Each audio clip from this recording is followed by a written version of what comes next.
친구를 만나 속마음을 털어놓고 돌아오는 길, 마음이 뻥 뚫리던가요? 아니면 내가 너무 징징댔나 하는 알 수 없는 찝찝함에 짓눌리셨나요? 우리는 이걸 관계 숙취라고 부릅니다.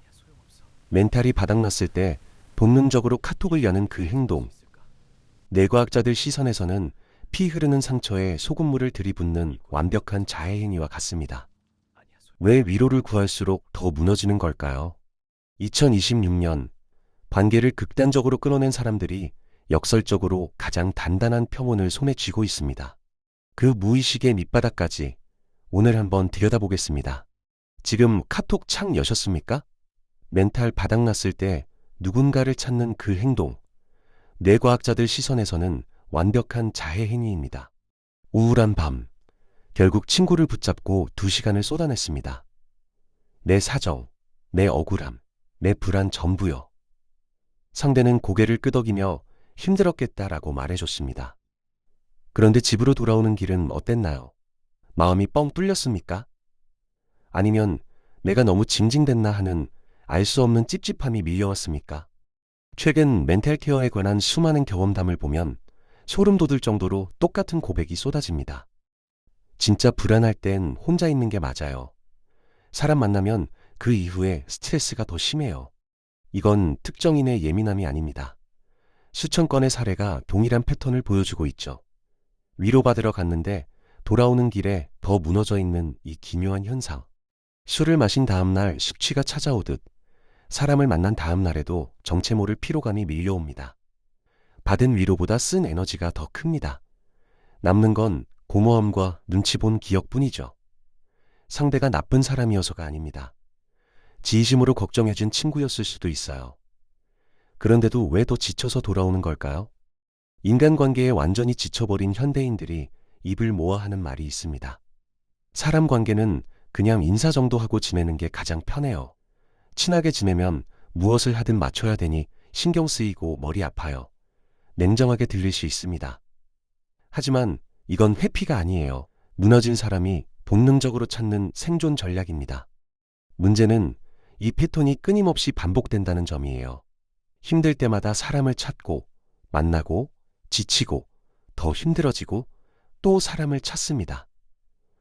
어젯밤 친구가 해준 괜찮아, 넌 잘하고 있어 라는 말은 오늘 아침이면 이미 휘발되어 있어요.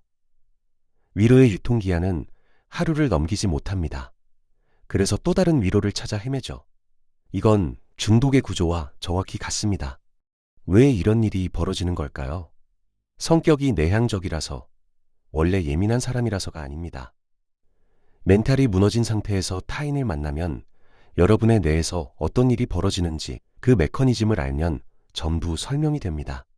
관계 숙취의 진짜 정체. 지금부터 뇌과학으로 낱낱이 해부해 드리겠습니다. 멘탈이 무너진 상태를 스마트폰에 비유해 볼게요. 배터리 1%. 이 상태에서 영상통화를 걸면 어떻게 될까요? 통화 버튼 누르는 순간 화면이 꺼집니다. 무너진 멘탈로 사람을 만나는 건 정확히 이 상황이에요. 우리 뇌에는 편도체라는 부위가 있습니다. 쉽게 말해 위험감지 센서예요. 숲에서 뱀을 마주쳤을 때 몸이 먼저 움찔하는 이유, 어두운 골목에서 발소리가 들리면 심장이 뛰는 이유가 전부 이 센서 때문이죠. 수백만 년 동안 우리를 살려온 생존 본능입니다. 문제는 멘탈이 바닥났을 때 이 센서가 고장난 화재 경보기처럼 작동한다는 거예요. 연기도 없는데 비상벨이 울린 평상시라면 아무렇지 않을 자극들이 전부 위협으로 인식되기 시작하죠. 친구의 짧은 하품, 내 얘기 지루한 대화 중 휴대폰 확인? 나보다 저게 더 중요해? 살짝 굳은 표정? 내가 뭔가 잘못 말했나? 아무 의미 없는 행동들이. 그런데 고장난 센서는 전부 나를 향한 거부 신호로 분류해버린다. 이 상태로 2시간 대화를 나눈다고 상상해보세요. 2시간 내내 화재 경보기가 귀를 찢는 방 안에 갇혀있는 거예요. 여기서 끝이 아닙니다. 뇌가 위험 신호를 보내면 몸은 자동으로 전투 준비에 돌입해요. 스트레스 호르몬이 쏟아지고 심장이 빨라지고 근육이 단단하게 굳습니다. 싸우거나 도망치기 위한 태세. 그런데 눈앞에 있는 건 적이 아니라 친구예요. 도망칠 수도, 싸울 수도 없습니다. 그냥 웃으면서 대화를 이어가야 해요. 바로 여기서 이중방전이 시작됩니다. 첫 번째 방전, 미친 듯이 울리는 경보에 반응하느라 에너지가 빠져나갑니다. 두 번째 방전, 그 반응을 숨기고 태연한 척 연기하느라 에너지가 또 속에서는 불이 나고 있는데 겉으로는 아무렇지 않은 얼굴을 만들어야 합니다. 1% 배터리로 버틸 수 있는 상황이 아니에요. 혼자 있으면 이런 일이 없습니다. 나를 판단하는 눈이 없고 상대 반응을 살필 필요도 없어요. 고장난 경보기가 비로소 조용해집니다. 그래서 무너진 사람들이 본능적으로 혼자만의 공간을 찾는 거예요. 도피가 아닙니다. 내가 스스로를 지키려는 자연스러운 방어 반응이죠. 그런데 우리는 왜 이 본능을 무시하고 억지로 사람을 만 걸까요? 그 답은 눈에 보이지 않는 또 다른 소모전에 숨어 있습니다. 사람을 만나면 우리는 무의식적으로 한 가지 일을 시작합니다. 바로 맞추기예요. 상대의 기분에 맞추고 텐션에 맞추고 대화 흐름에 맞춥니다. 평소라면 자연스러이에요. 그런데 멘탈이 바닥난 상태에서 이 맞추기는 지옥문을 여는 열쇠가 됩니다. 울고 싶은데요. 침묵하고 싶은데 리액션을 해야 합니다. 집에 가고 싶은데 괜찮아, 더 있을 수 있어 라고 말해야.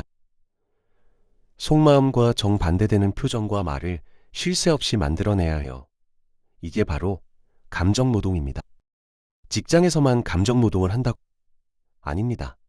친구 앞에서도, 연인 앞에서도, 가족 앞에서도 우리는 끊임없이 감정을 연기하고 있어. 내 진짜 기분을 숨기고 상황에 맞는 얼굴을 마는 거죠. 건강할 때는 이 정도 연기가 부담이 아니에요. 하지만 바닥난 상태에서는 완전히 다른 이야기가 됩니다.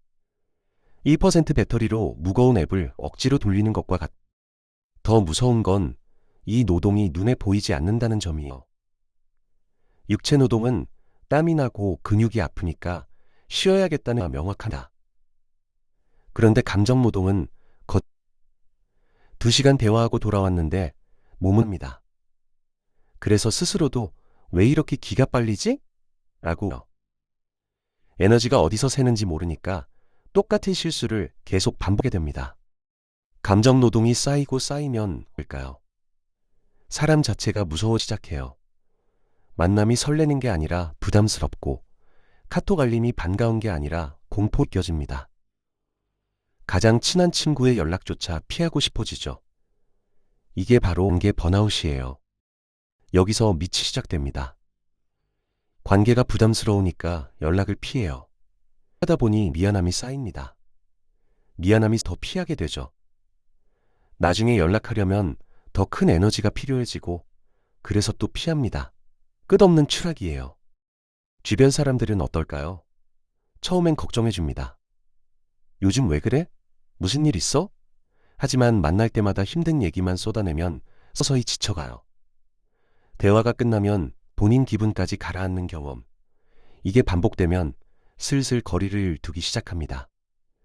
본인은 위로를 구한 것뿐인데 상대방 입장에서는 감정 쓰레기통이 된 기분이에요. 아무리 가까운 사이라도 무한정 감정을 받아주는 건 불가능합니다. 결국 가장 필요할 때 사람들이 사라져요. 위로가 절실한 순간 연락할 사람이 없어집니다. 남는 건 더 깊은 고립감과 자혐오뿐이죠. 나는 왜 이렇게 사람을 지치게 만들까? 이 생각이 머릿속을 갉아먹기 시작해요. 그런데 여기서 한 가지 근본적인 g입니다. 우리는 왜 이토록 타인의 위로를 갈구하는 걸까요? 혼자 있으면 왜 그렇게 불안하고 견딜 수가 없는 걸까요? 이 질문의 뿌리를 파고들면 훨씬 더 불편한 진실과 마주하게 됩니다. 아주 뼈아픈 알리겠습니다. 멘탈이 흔들릴 때마다 혼자 있는 것을 적에 못 견디는 사람. 이 사람들의 진짜 치명적인 약 뭔지 아십니까? 바로 내 삶의 운전대를 조수석에 앉은 남에게 퉁째 넘겨버렸다는 겁니다. 잠깐 가슴에 손을 보세요. 우리는 왜 그렇게 기를 쓰고 사람을 찾아 너 진짜 힘들었겠다. 넌 잘하고 있을까요? 답은 잘 만큼 단순해요.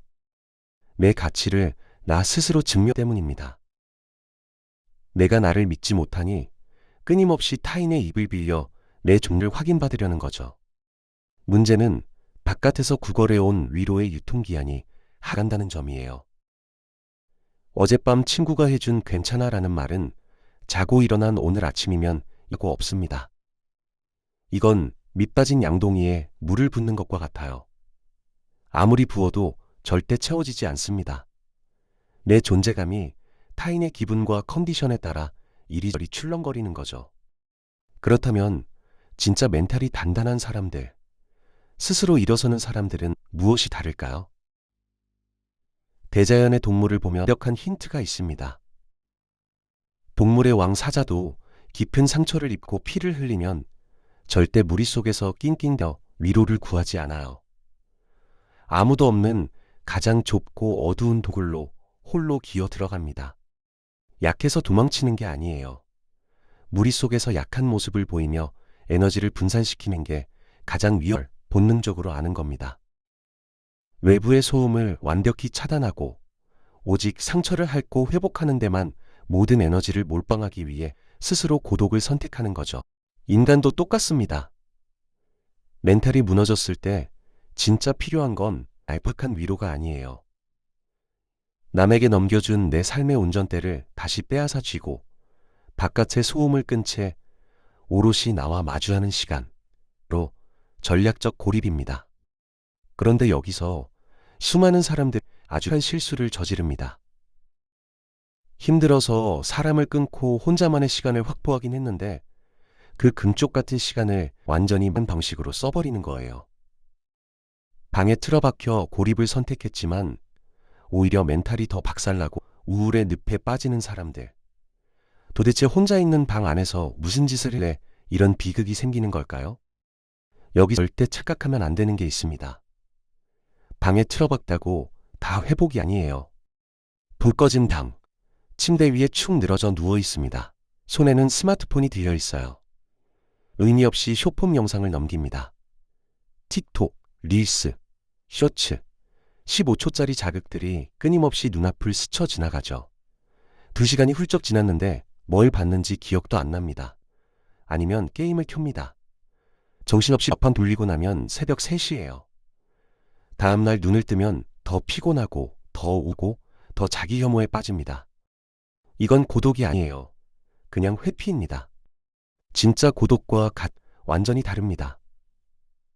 겉보기엔 둘 혼자 방에 있는 것처럼 보여요. 하지만 에서 벌어지는 일은 정반대죠. 타자 고립은 나를 방치하는 거예요. 아무 생각 없이 자극적인 콘텐츠에 뇌를 맡깁니다. 힘든 감정을 마주하기 싫으니까 폰과 게임으로 덮어버리는 거죠. 문제는 이렇게 도망치면 더 무너진다는 점이에요. 도파민은 잠깐 터지지만 마음이 더 크게 밀려옵니다. 밤새 영상을 보고 나면 나 뭐지? 라는 자괴감만 남아요. 반면 진짜 고독, 나를 들여다보는 시간입니다. 외부의 소음을 끄고 지금 내가 왜 아픈지, 무엇이 뭔지 스스로 직면하는 것 편하지 않습니다. 오히려 불편해요. 내 상처를 똑바로 봐야 하니까요. 하지만 이 불편함을 통과해야만 진짜 회복이 시작됩니다. 사자가 동굴에 들어가서 뭘 할까요? 숏폼을 보지 않습니다. 게임을 하지 않아요. 오직 상처를 핥고 에너지를 모읍니다. 목적이 있는 고립이에요. 회변은 명확한 방향이 있습니다. 그렇다면 인자 고독은 어떤 모습일까요? 뭔가에 온전히 집중하는 몰입의 상태입니다. 책을 읽거나 글을 쓰거나 그림을 그리거나 악기를 연주하거나 내 손으로 무언가를 만들어내는 시간이에요. 이 상태에 들어가면 신기한 일이다. 외로움을 느낄 새가 없어요.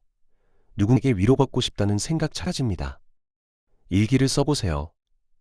오늘 내가 뭘 느꼈는지, 뭐가 힘들었는지, 뭐가 감사했는지 써보는 거예요. 처음에 뭘 써야 할지 모르겠어요. 그런데 며칠만 계속하면 달라집니다. 머릿속에서 뒤엉켜 있던 감정들이 글자가 되어 나오면서 내가 이래서 힘들었구나. 이 깨달음 하나가 친구의 2시간짜리 위로보다 훨씬 강력합니다. 2026년 도파민에 절여진 이 시대에 혼의 능력은 희귀한 슈퍼파워가 됐어요. 모두가 자극에 중독되어 있을 때 고요 속에서 나를 들여다볼 수 있는 사람. 이 사람이 결국 가장 단단한 멘탈을 갖게 됩니다. 하지만 진짜 고독을 실천하려면 한 가지가 더 필요해요. 나를 끊임없이 과 비교하게 만드는 환경 자체를 잘라내야 합니다. 최상위 1%들이 추천하는 극단적인 방법, 지금부터 알려드릴게요. 인스타그램 지워버리니까 세상 사는 게 이렇게 편하더라. 이 한 문장이 모든 명예요. 누군가의 실제 경험담입니다. SNS를 끊었을 뿐인데 마음이 평온해졌다고 해요. 왜 그럴까요? 인스타그램을 열면 뭐가 보이나요? 친구의 해외여행 사진, 동기의 승진 소식, 지인의 명품백 언박싱. 화면을 스크롤할 때마다 자동으로 비교가 시작됩니다. 나는 여기 방구석에 처박혀 있는데 쟤는 저렇게 잘 나가네. 나는 이렇게 힘든데 쟤는 왜 저렇게 행복해 보이지? 비교할 생각이 전혀 없었는데도 뇌가 알아서 비교해버려요. 사실 하나, 우리가 보는 건 남의 하이라이트 모음집이에요. 인생의 가장 빛나는 순간만 올린 겁니다. 그런데 우리는 그걸 남의 일상이라고 착각해요. 24시간이 다 저런 줄 내 평범한 하루와 비교합니다. 경기 자체가 불공정해요. 지게 되어 있는 게임을 매일 하죠. 멘탈이 건강할 때는 이 정도 비교가 큰 단위예요. 그런데 이미 바닥난 상태에서는 치명타가 됩니다. 한번 스크롤할 때마다 자존감이 깎여요. 남들은 다 잘 사는데 나만 뒤처 같은 느낌. 이 느낌이 쌓이고 쌓이면 완전히 주저앉습니다. 그래서 멘탈이 흔들면 비교를 유발하는 모든 환경을 극단적으로 잘라내야 해요. 인스타 삭제, 페이스북 삭제, 유튜브 알림. 가혹해 보이지만 이게 가장 빠른 흡초치입니다. 덩크 모드, 수도승 모드라고 불러요. 수도승은 하나요? 색을 끊고 오직 자신의 내면에만 집중합니다. 남과 비교하지 않아요. 오직 어제의 나와 오늘의 나만 바라봅니다. 이게 핵심이에요. 남의 어제와 나를 비교하지 말고 오직 나의 어제, 오늘만 바라본 겁니다. 몽크 모드는 신기한 변화가 일어나요. 허전합니다. 손가락이 습관적으로 SNS 앱을 찾아요. 그런데 며칠만 버티면 달라집니다. 머릿속이 고요해져요. 내가 누구랑 비교해서 부족하다는 생각체가 사라집니다. 그냥 오늘 내가 할 일에만 되죠. 인간관계도 마찬가지예요. 극단적으로 줄이세요. 힘들 때 만나면 에너지가 새는 관계, 의무감으로만 유지하는 관계, 만나고 나면 오히려 더 지치는 관계, 과감히 끊어내세요. 숫자가 중요한 게 아닙니다. 진짜 나를 회복주는 단 한두 명만 있으면 충분해요. 혼자 할 수 있는 것을 늘리고 남에게 그리는 순간 역설적으로 가리한 평온함이 찾아옵니다. 아무도 나를 흔들 수 없는 상태. 이게 진짜 부자예요. 돈으로 살 수 없는 마음의 자유입니다. 동굴에 들어왔고 비교도 끊었습니다. 이제 나 하나예요. 무너진 나를 다시 세울 최후의 방어선을 쳐야 합니다. 멘탈이 무너지면 가장 먼저 망가지는지 아세요? 일상입니다. 아침에 눈을 뜨면 몇 시인지도 모르겠어요. 현대에서 이렇습니다. 커튼은 닫힌 채로 햇빛은 며칠째 못 써요. 방은 어질러져 있고 배달음 봉투가 쌓여 있습니다. 또 귀찮아서 이틀째 같은 옷을 입고 있죠. 밤에는 잠이 안 와요. 새벽 4시쯤 겨우 잠들면 오후에 일어납니다. 이게 악순환의 시작이에요. 일상이 무너진 멘탈이 더 무너집니다. 멘탈이 무너지면 일상이 더 무너져요. 서로가 서로를 끌어내리는 지옥 같은 소용돌이죠. 여기서 반전이 있어요. 이 구조를 역으로 이용할 수 있습니다. 일지로 세우면 멘탈도 따라 올라와요. 마음을 바꾸려고 애쓰지 그건 너무 어렵습니다. 대신 환경부터 통제하세요. 물리적인 세계를 정돈하면 심리적인 세계도 정돈됩니다. 이게 루틴의 신이에요. 아이러니하게도 가장 조언이 가장 강력해요. 아침에 일어나서 이불 개기? 잊지도 않은 얘기죠. 햇빛 보기? 당연한 소리입니다. 방 청소? 엄마 잔소리 같아요. 그런데 말이죠. 바닥났을 때 이 뻔한 것들을 실천할 수 있는 사람이 몇이나 될까요? 진짜 무너진 사람은 이불을 못 깨요. 커튼을 못 열어요. 샤워도 버거워합니다. 뻔한 게 아니에요. 처절한 겁니다. 이 단순한 행동 하나하나가 지옥에서 기어 나오는 사다리 한 칸이에요. 더 역설적인 게 있습니다. 의욕이 생겨야 움직이는 게 아니에요. 움직여야 의욕이 생깁니다. 순서가 반대예요. 기분이 나아지면 일어나야지라고 생각하면 영원히 못 일어납니다. 일단 억지로 일어나세요. 그러면 기분이 따라와요. 과학적으로도 증명된 사실입니다. 행동이 먼저, 감정은 나중이에요. 이불을 개는 순간 뇌는 뭔가 시작했네? 라고 인식을 합니다. 작은 성취 호르몬이 분비되죠. 그게 다음 행동을 끌어내요. 커튼을 열면 햇빛이 망막을 때립니다. 내가 활동 시간이구나 판단하고 세로토닌을 쏘내죠. 밥을 챙 것도 맞이에요. 배달 음식 말고요. 아무리 간단해도 괜찮습니다. 계란 후라이 하나, 밥 한 공기면 해요. 중요한 건 그릇에 담아 탁에 앉아 먹는 거예요. 이 작은 의식이 뇌에게 메시지를 보냅니다. 나는 제대로를 할 자격이 있는 사람이야. 이 루틴들이 어떻게 작동하는지 아세요? 우리가 통제할 수 있는 영역을 만들어주는 거예요. 멘탈이 무너지면 모든 게 내 맘대로 안 되는 것 같은 무력감에 빠집니다. 미래도 안 보이고 현재도 엉망이 뭘 해야 할지 모르겠죠. 그런데 루틴 확실합니다. 아침에 이불을 견 이불은 개집니다. 방을 청소한 방은 깨끗해져요. 내가 한 만큼 결과가 나오는 영역이에요.